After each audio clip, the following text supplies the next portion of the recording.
You know what? My mic works a lot better when I don't have it turned off. And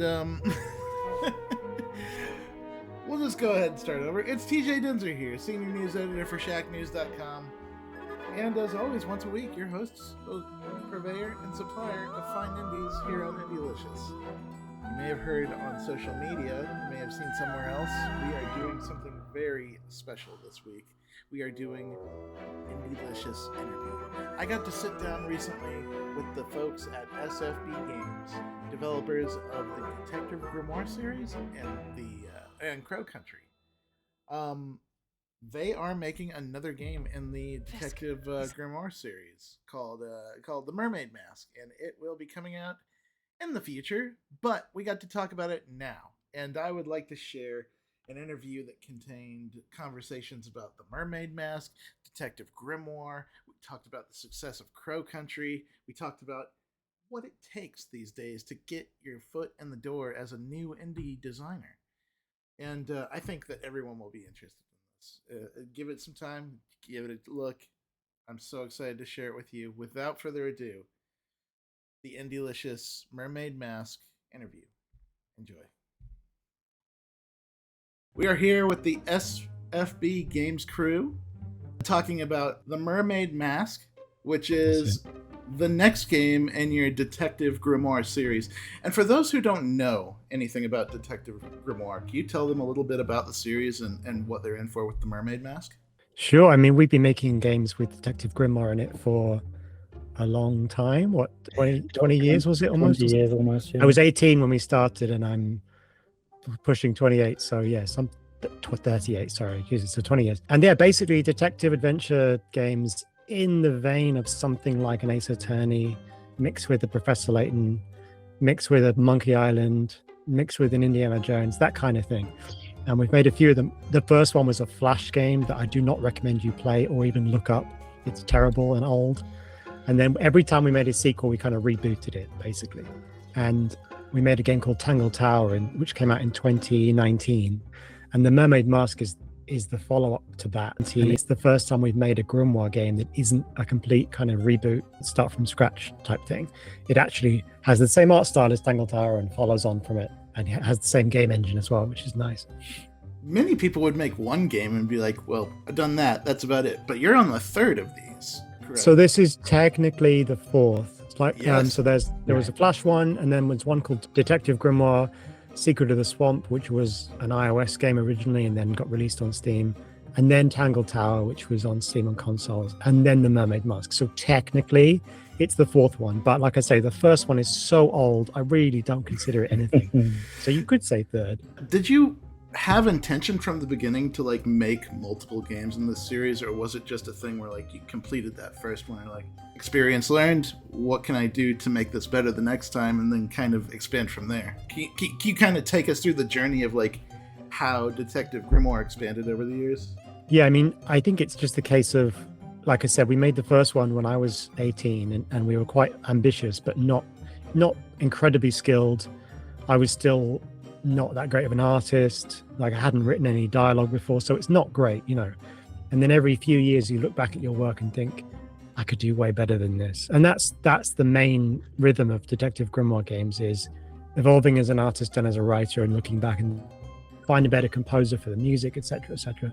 So that's the main thing, just wanting to improve. And with a sort of pulp adventure, slightly supernatural mystery detective game, the world's your oyster. You can write any kind of story you like. You can dream up 100 characters. You can dream up wondrous locations. So it's just fun to be in that creative space. Basically, it's fun to come back to it and come up with 10 new characters and a cool location and a million weird objects. It's just a fun thing to do. And so, yeah, we've ended up making 4 of them. But I feel like what also happened was that the stories gained kind of, I'll use the word lore, like stuff in the background started to get filled in where there was like a bigger picture. And so there was an incentive to write the next game, which filled in more of the gaps of like what's really going on and family connections in the background and mythology that we've been building on each time. I think that's the other main reason was just like, oh, we have like a world now. It feels cool to see what else we can do and see what else we can discover. Flash forward a little bit, like 2020, I think 4, you launched Crow Country, and it just incredible game. It took off. It seems like even y'all weren't quite prepared for it. It was just, everybody loves that game. I love that game. And like, I understand that the Mermaid Mask was in development at the time, like, or you were starting the early concepts of it. How did it, like, what was it like when that moment hit, when Crow Country took off and you had to make that decision where you were going to put your priorities for a bit? Yeah, so we've had a habit of Detective Grimoire games getting interrupted by a different game. Yeah, we were literally halfway through making Tangle Tower when we started making Snipper Clips instead with Nintendo, and then came back and finished it afterwards. And then this time we were about midway through making Mermaid Mask, maybe a little bit earlier, when Adam sort of brought this game nearly finished, honestly, like 90% of the way there, to me, that he'd just been working on in his free time, in his evenings during lockdown over the last few years. And I mean, I immediately thought this is something amazing. And Adam had already gotten some early reactions from social media just from a couple of screenshots. And we thought, okay, this is let's try and get, it was sort of the middle of the year. Let's try and get a demo out, a Steam page launched in time for Halloween, and see what people think. And when that happened, it was the biggest announcement we've ever made as a studio in terms of reaction and positivity and people getting excited and you know, the cold hard stats of Steam wish lists. Like, it was much bigger than we even hoped. And so we shifted gears to, okay, well, we've got to capture this moment and get this out in the world, because we could see that there was this wave of sort of low res PS1 horror just coming along and cresting, and we wanted to be a part of that. And we thought, okay, well, let's just put Mermaid Mask to the side for now and just put all our attention for about 6 months, ended up being about 8 in the end, into making Crow Country as good as it could be, and get it onto consoles and put it everywhere, and then pick up the Mermaid Mask afterwards. Adam picked it up immediately after launch. I carried on trying to get it working nicely on the Switch 1. Yes, which I did eventually. It's funny to think that the vast majority of the work that Tom did on Crow Country was post-launch in terms of getting it on Switch. But I would say that the perception that you have, and that people seem to have at this point, that Crow Country was this surefire hit of an indie horror game, I think that's taken a couple of years to emerge, because it wasn't like an overnight smash. It did well for us. It did very well, but it wasn't like this viral thing. Not really. I mean, kind of was in some ways. Anyway, these days people will really often say, oh, well, look at Signalis and Crow Country. Those were the big 2 hit indie horror games. And it's amazing when they say that, but I think it was a bit of a slow burn. Like, they're still playing it. Oh, the next Halloween, a whole new bunch of people are buying it. That's amazing. Oh, there's fan art. Oh, there's streams. Oh, there's speedruns. It was kind of like a rolling thing, and took a while. So it wasn't like an overnight, like, oh my God, we've made it. This is the hit. Yeah, it's a cumulative thing. And when you look at the games that you guys have done, besides Detective Grimoire, the Snipper Clips and Crow Country and things like that, they're so very different from what Detective Grimoire is doing. And do you feel like you take lessons and knowledge back to Detective Grimoire to make it better, or do these things influence each other in a way that like feels tangible to y'all? Definitely. I thought about this quite a lot. Like, we have done a few different genres, but I think they could all be considered puzzle games in some way. That might be the thread, you know? So Snipper Clips is a puzzle game, Tangle Tower was a puzzle game, and Crow Country is a puzzle game. They're different, but they all have that kind of, they've got a bunch of puzzles in them. So if there's one thing that I am continually learning and getting better at, it's designing puzzles. And say, when we made Snipper Clips, that game ended up with about 100 levels in it. And I designed most of those puzzles, not all of them, but most of them. So that was kind of a crash course in puzzle design, and it definitely fed back into Tangle Tower. And then making Crow Country, those puzzles probably fed back into Mermaid Mask, maybe, I don't know. So that's the thread. But yeah, as far as why we hop genre, I think we have quite eclectic tastes. And I personally, as an adult now, I play all kinds of stuff. I'm a PS1 collector, and I play all kinds of old and new games. And I also play good games and bad games. So my kind of influence sphere is very healthy in terms of like variation. And so I think we're always like, oh my God, we want to do this, we want to do that. We've always said we wanted to do a music game because we love Parappa the Rapper. That hasn't happened yet, but one day. And yeah, it's all, you become a better developer and a better director no matter what you're making, I think. Just shipping a project teaches you so much about how to ship a project. So once you've done it, you get better at it. And it's kind of in our history as well. I think some developers start out doing a big game of a particular genre, and then that almost cements them as, oh, we're a developer of this genre. Yeah. And the next game they make might be in the same genre, it might be a direct sequel, it might not.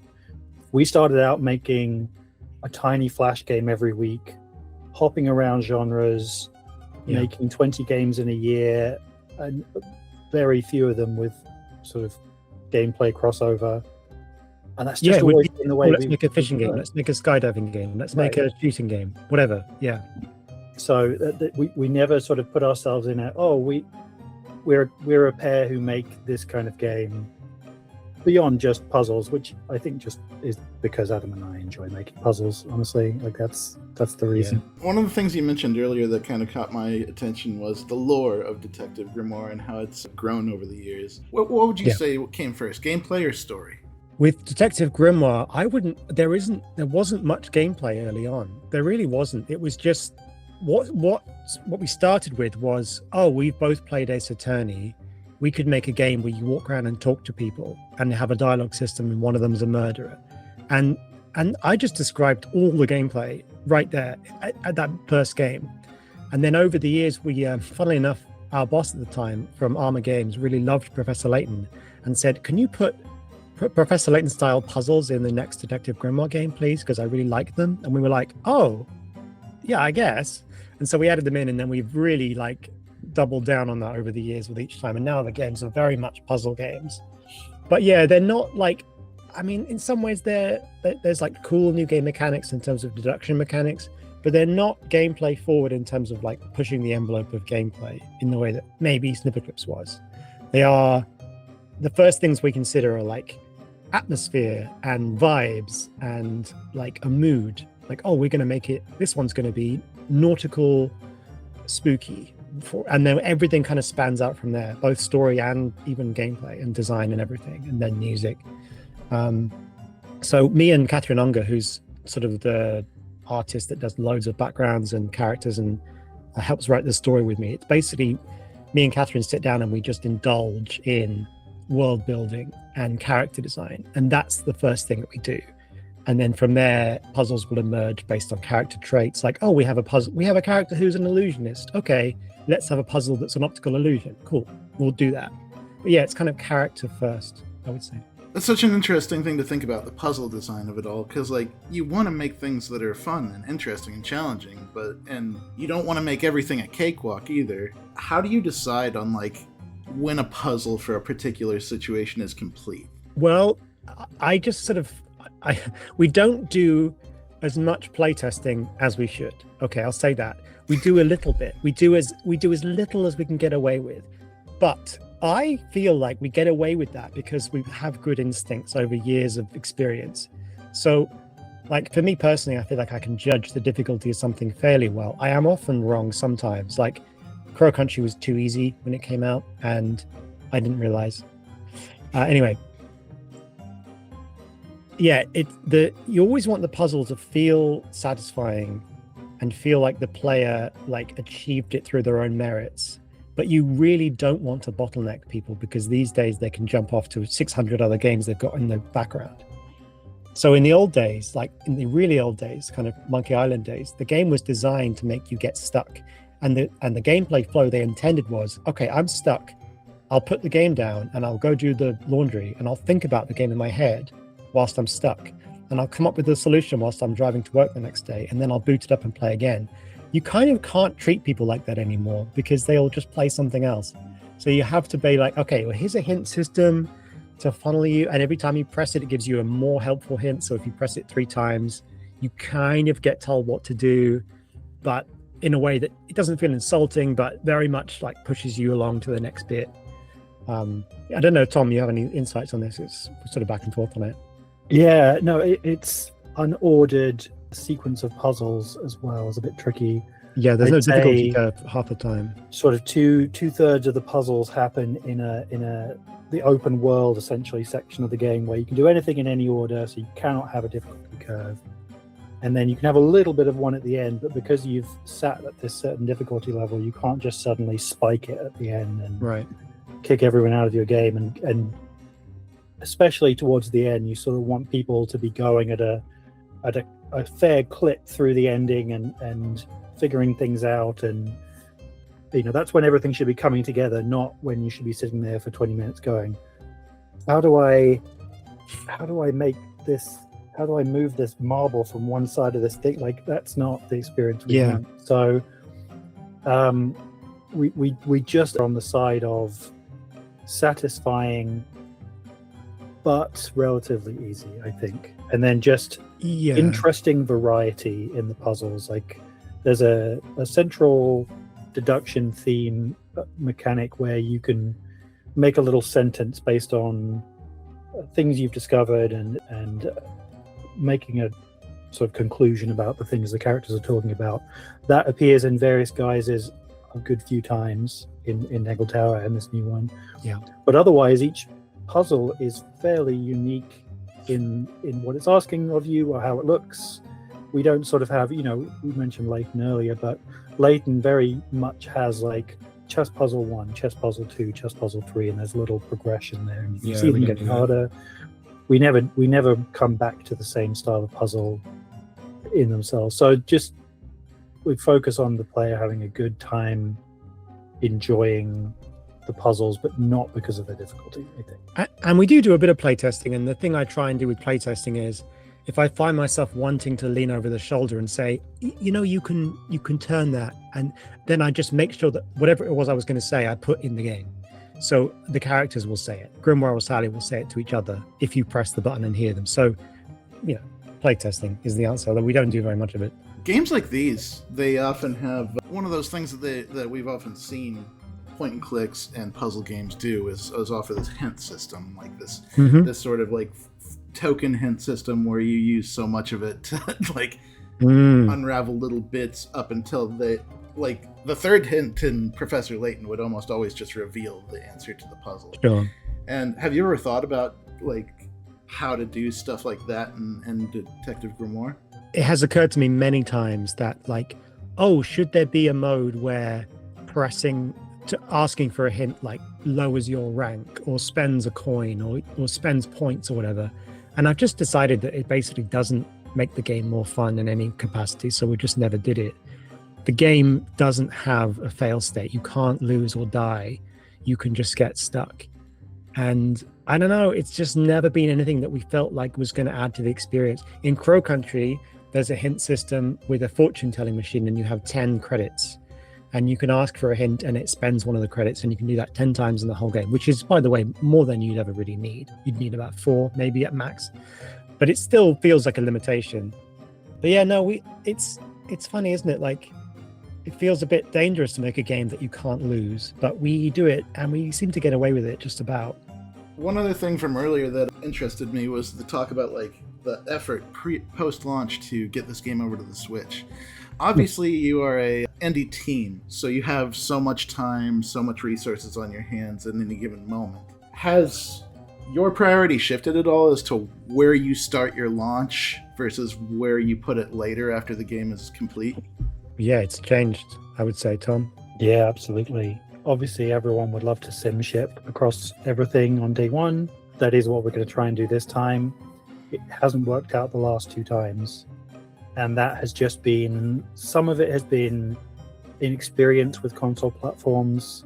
I think Tangled Tower, when it came out, it was our first console game that we had self-published. So Stipiclips, Nintendo published that. So we sort of handed over the game, and they did all of the actual releasing and all of that stuff. course, So we've yeah. never done that stuff before. So we didn't know about timings and certification and all that fun stuff that you have to do that isn't building the game towards the end of the launch. And then last time we really wanted Crow Country on Switch on day one, but it just wasn't happening in the time, because actually Crow Country is doing a lot under the hood in terms of modern realistic lighting and modern rendering, and then completely messing it up with pixels to make it look like it was rendered back in the 90s on a pre-rendering machine. It was actually doing a lot under the hood, so the Switch was struggling for a while until I got it running. It's nice to know that maybe that's the last time that's ever going to happen, right? Because now as we move across into Switch 2 land, there are no weak home consoles anymore. No, isn't that nice? And even mobile phones, a decent modern flagship phone will beat the Switch hands down any day. So yeah, it might not happen that way again. And certainly now we have more experience of figuring that out early. But it's just been a case of talking about the Steam version usually first. Because Steam has become number one all the time forever for indie devs, I would say. And a change that's happened is we feel less focused on iOS than ever at the moment. Secret of the Swamp and then Tangle Tower were sort of iOS forward when they were released. In fact, Tangle Tower was on Apple Arcade. It was an Apple Arcade launch title. And Apple Arcade, well, we're not on it anymore. And we don't even think about iOS first anymore. We think about it after Steam and after consoles. So premium iOS is just something we don't think about because it's so bad. Yeah, it's a difficult space. Detective Grimoire is like, at its core, it's point and click. So when you look at the Switch 2, do you see the opportunity there with the mouse controls? Like, is that something that you'll want to explore down the line with this game? Yeah, that would be really nice. Like having that mouse control would fit this really nicely. Like the PS5 has the little trackpad in the middle, which makes for a nice pointing controller, and so it has motion controls. Well, the Switch 1 version of Tangle Tower actually ended up being quite nice. Like, you've got the touchscreen obviously for handheld, but the motion control, we got it feeling almost like a Wiimote pointer. Like close enough. I feel like hardly anyone uses the Joy-Cons as pointers, but you can do it. Yeah, it worked well enough to play the game quite happily with a single Joy-Con. It was good, yeah. But then, that mouse option cool. will be lovely. Yeah. Certainly enjoyed it in the games I've been playing on Switch 2. With this many games under your belt, I'm kind of curious. Do you have any advice? Do you have any knowledge or anything that you'd like to impart to other indie developers that are maybe trying to get their foot in the field, trying to make their mark in 2026? Gosh. Well, we started making games in 2002 and started a company 10 years later in 2012. And both of those are, geological eras ago in terms of the game space. So you can't really copy what we did because that world doesn't exist anymore. But there are equivalents, though. You're right. There's I think the idea of starting small, like making something as quickly as possible, putting it out there in the world and learning from that is still something I would always recommend to someone. Never jump into your magnum opus because you don't have the skills yet, and it's always going to be a disappointment unless you're that magical, 1 in a million person who can do that. It has happened, and those get big press because it's a great story, but it's vanishingly rare.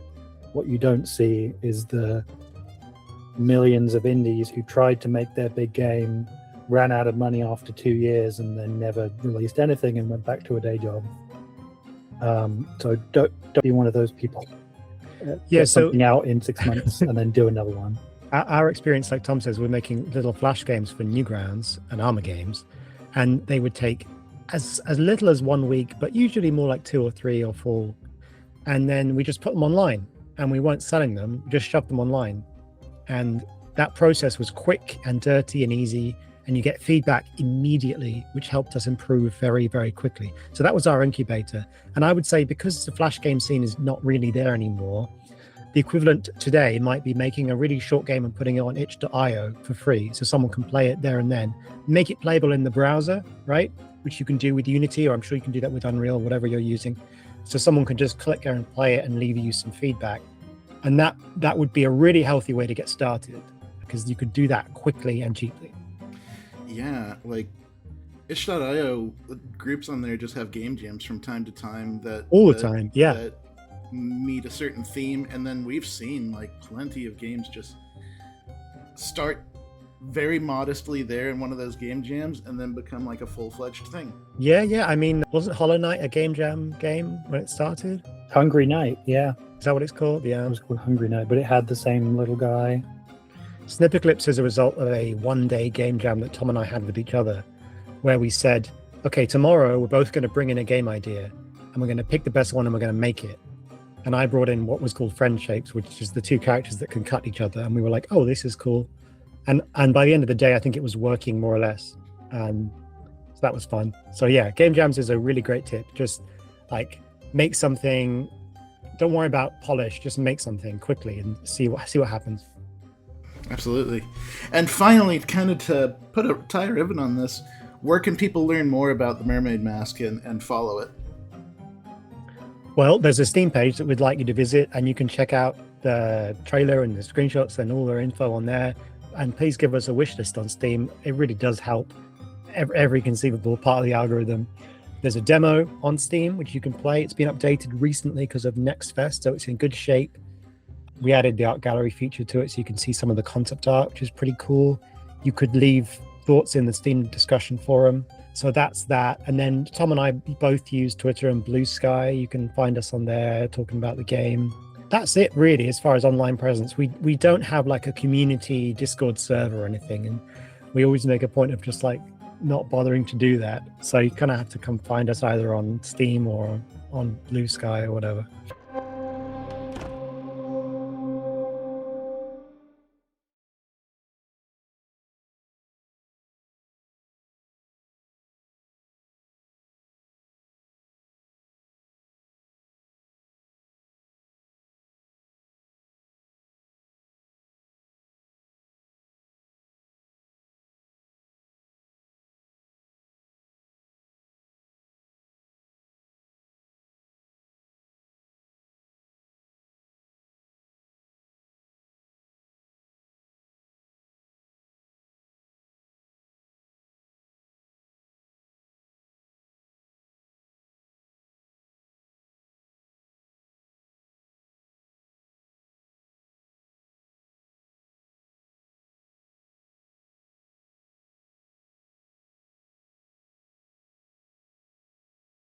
Hey, so I was saying some stuff, obviously, but yeah, hey, thank you for watching this interview. I really appreciate everyone who tuned in to check it out. I appreciate SFB Games for stopping and sitting down to talk to us about the Mermaid Mask and Crow Country and indie game design in general. Obviously, you can go check out the Mermaid Mask right now over on Steam. I listed the link up there. You can check out a fresh demo that's in there right now, freshly updated off of the recent Steam Next Fest. That's available to play, so check it out. Mermaid Mask doesn't have a release date just yet, so stay tuned to shacknews.com. We'll be able to report on that when it happens.